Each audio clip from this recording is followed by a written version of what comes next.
मानवसेवा वृद्धाश्रमात सम्राट अशोका जयंती मोठ्या उत्साहात साजरी। प्रियदर्शी सम्राट अशोका वेलफेअर फाउंडेशन संचालित मानवसेवा वृद्धाश्रमात सम्राट अशोका यांची 2330वी जयंती साजरी करण्यात आली।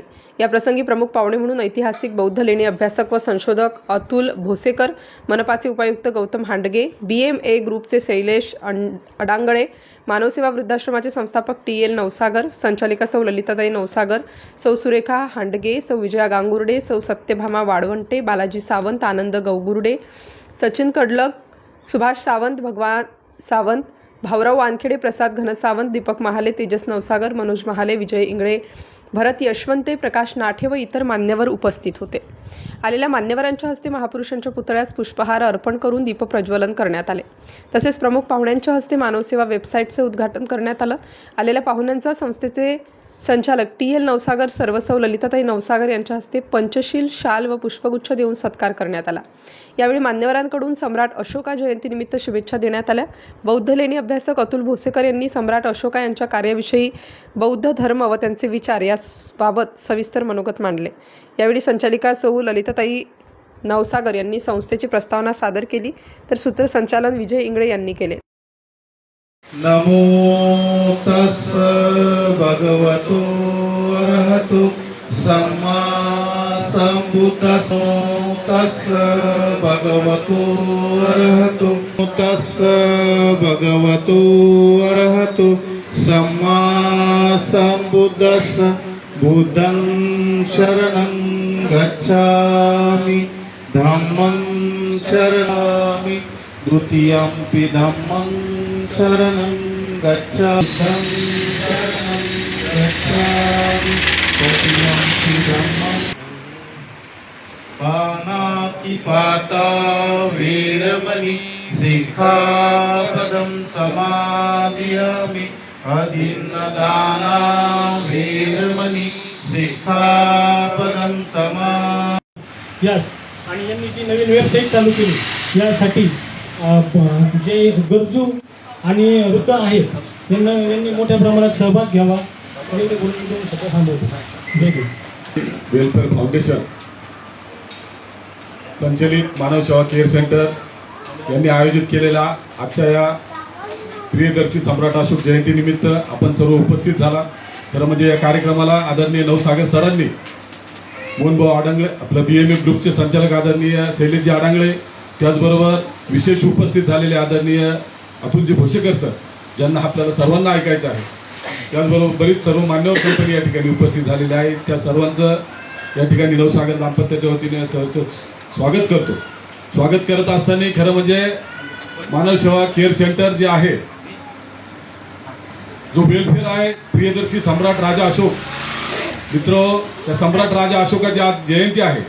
आदरणीय भोसेकर सर त्या संदर्भामध्ये जास्त बोलतील, परंतु जगामध्ये जो बौद्ध धर्म प्रचार प्रसार झालेला आहे, मला वाटतं 203 ते 5 दरम्यान सम्राट अशोकांचा जन्म झालेला असेल। सम्राट अशोकांचा जे जन्म झालेला आहे तो राजघराण्यामध्ये झालेला आहे। चंद्रगुप्त मौर्य त्यांचा मुलगा बिंबिसार राजांचा मुलगा असलेले सम्राट अशोकांच्या संदर्भामध्ये खरं म्हणजे राज्य स्थापन केल्यानंतर आपल्याला माहिती आहे, कलिंगाचं युद्ध झाल्यानंतर मला वाटतं 1 ते 1.5 लाख सैनिक मारले गेले, काही बंदिवान झाले, आणि तिथूनच सम्राट अशोकांनी बघितलं, अरे हे मारून आपण मिळवलं काय आयुष्यामध्ये। तत्कालीन काळामध्ये मला वाटतं त्यांचा एक भाचा होता आणि तो भाचा भंतेजी होता। त्या भंतेजींनी, त्या भाच्यांनी सम्राट अशोकांना भगवान बुद्धांची त्रिशरण पंचशिलाची प्रवचन दिल्यानंतर खरं म्हणजे सम्राट अशोकांमध्ये बदल झाल्यानंतर सम्राट अशोक जे आहेत या संपूर्ण जम्बूद्वीपामध्ये, म्हणजे अखंड जो जम्बूद्वीप आहे, अफगाणिस्तानपासून बर्मा असेल, थायलंड, म्यानमार। मित्रांनो, आज आपण मानव सेवा केअर सेंटर वृद्धाश्रमातर्फे आयोजित करण्यात आलेल्या सम्राट अशोक यांची 2330वी जयंती साजरी करण्यासाठी आज आपण एकत्र आहोत, आणि त्यासाठी मी तुमच्या सर्वांचं अभिनंदन करू इच्छितो, तुमच्या सर्वांना सदिच्छा देतो। भिक्खू संघाला मार्गदर्शन करताना एके ठिकाणी भगवान बुद्ध म्हणतात जो रुग्णांची सेवा करतो तो धम्माची सेवा करतो आणि जो धम्माची सेवा करतो तो माझी सेवा करतो. आयुष्यमान नवसागरजी आणि त्यांच्या संपूर्ण टीमचं हे कार्य जर पाहिलं तर बुद्धांच्या या वचनांची आपल्याला प्रचिती येते आणि खऱ्या अर्थानं जो रुग्णांचं संपूर्ण मनोबल वाढवतो, त्यांची शारीरिक सेवा करतो, ही खरोखरच एक आदर्श मानव कल्याणाचा हा एक उत्तम मार्ग आहे. आणि म्हणूनच आयुष्यमान नवसागरजी त्यांच्या संपूर्ण टीमचं मी मनपूर्वक अभिनंदन करतो आणि त्यांच्या या कार्याची अनुमोदन करतो आणि खूप खूप शुभेच्छा. बुद्धांनी इसवी सन 6व्या शतकामध्ये, इसवी सन पूर्व 6व्या शतकामध्ये धम्माची व्याख्या मांडली, धम्माचा प्रचार प्रसार केला आणि बुद्धांच्या महापरिनिर्वाणानंतर जवळपास 300 वर्षानंतर म्हणजे इसवी सन पूर्व 3ऱ्या शतकामध्ये सम्राट अशोकाचा काळ आपल्याला पाहायला मिळतो. आता सम्राट अशोकाबद्दल प्रचंड वेगवेगळ्या आख्यायिका आपण ऐकत आलेलो. म्हणजे उदाहरण, सम्राट अशोकाने आपल्या 99 भावांच्या कत्तली केल्या आणि स्वतः राज्यपदावर बसला.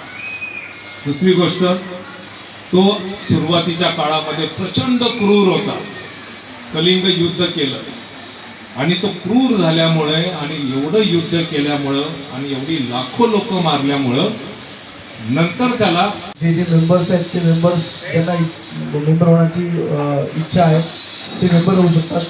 लवकरच या वेबसाईटच्या माध्यमातून तुम्ही ऑनलाईन पण डोनेशन वगैरे देऊ शकता वेबसाईटमध्ये. आणि वेबसाईटच्या एवढं पण काही वेगवेगळे इव्हेंट्स होतात, काही कार्यक्रम होतात, त्याची प्रत्येक गोष्टीची माहिती तुम्हाला या वेबसाईटवरती बघायला मिळेल आणि तुम्ही बघू शकता की संस्था कशी काम करते. धन्यवाद. लाखो जे लोक आहेत, रुग्ण आहेत, जे दुःखात आहेत, त्यांचं दुःखमुक्त होणार आहे. तर मी कार्यक्रमाच्या पुढच्या टप्प्यामध्ये वळतो. या संस्थेची प्रास्ताविका मी इथे मांडणार आहे 2 मिनिटांमध्ये. त्यानंतर आपल्याला मान्यवरांचं स्वागत करायचं आहे आणि जो इतिहास आपल्याला माहीत नाही, ज्या लेण्यांमध्ये काय लिहिलेलं आहे त्या सर्व गोष्टीची उकल आज इथे होणार आहे, आपल्याला लाभलेले आहे. आपले ऐतिहासिक बौद्ध लेणी अभ्यासक संशोधक माननीय आदरणीय अतुलजी भोसेकर सर हे सम्राट अशोका जयंतीनिमित्त महान राजे सम्राट अशोकांवरती सुद्धा बोलणार आहेत आणि आपल्याला खूपसं त्यांच्याकडनं ज्ञान इथे मिळणार आहे. तर कृपया करून कोणीही आपल्या जागेवर न उठता त्यांचं मनोगत आपण सर्वांनी ऐकायचं आहे. मानव सेवा केअर सेंटर अंध, दिव्यांग, गतिमंद, मनोरुग्ण व निश्चित अवस्थेत पडलेल्या रुग्णांसाठी नाममात्र सेवा शुल्कात 24 तास निगा, औषधोपचार, पुनर्वसन व सन्मानपूर्वक जीवन जगण्याची संधी ही मानव सेवा केअर सेंटर. नाशिक स्टार न्यूजसाठी प्रतिनिधी राजेंद्र दोंदे, नवीन नाशिक.